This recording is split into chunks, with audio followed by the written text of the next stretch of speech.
একদম ইনস্টিটিউশনাল ইনভেস্টারদের মতো মাইন্ডসেট তৈরি করে ফেলতে হবে। আমি একটা কোনো স্টক বাই করছি, আমার এখানে লস হতে পারে। যখনই এই চিন্তা ভাবনা নিয়ে বাই করবে না, দেখবে কোনোদিন তোমাদের লস হবে না। কারণ সেই পজিটিভ ভাইব্রেশন তোমার ব্রেন ক্যাপচার করেছে এবং সেই পজিটিভিটি নিয়েই তুমি মার্কেটে অ্যাপ্রোচ করছো। এই পজিটিভিটি নিয়ে যারা অ্যাপ্রোচ করে তাদের কোনোদিন লস হয় না। যারা দিনরাত চিন্তা করে যে আমি এটা বাই করেছি, কালকে যদি পড়ে যায়, কালকে যদি পড়ে যায়, তার অবশ্যই লস হবে, হতে বাধ্য। লস হলে হবে, লস হবে এটা জেনেই তো তুমি মার্কেটে আসছো।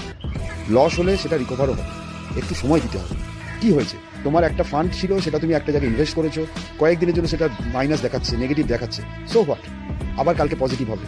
ইনস্টিটিউশন প্লেয়াররা এইসব চিন্তাভাবনা করে কোটি কোটি টাকা ইনভেস্ট করে না। তাদের ইনভেস্ট করার মানেই হচ্ছে তার প্রফিট করতে এসেছে। সেই মাইন্ডসেটটাকে নাও, সেই অ্যাপ্রোচটাকে নাও। সবসময় থেমে যাওয়া, ভয় পাওয়া, পিছিয়ে যাওয়া, এই সব চলবে না। মার্কেটে এসেছো, রাজার মতো কাজ করো, রাজার মতো এগিয়ে যাও, রাজার মতো জয় করো।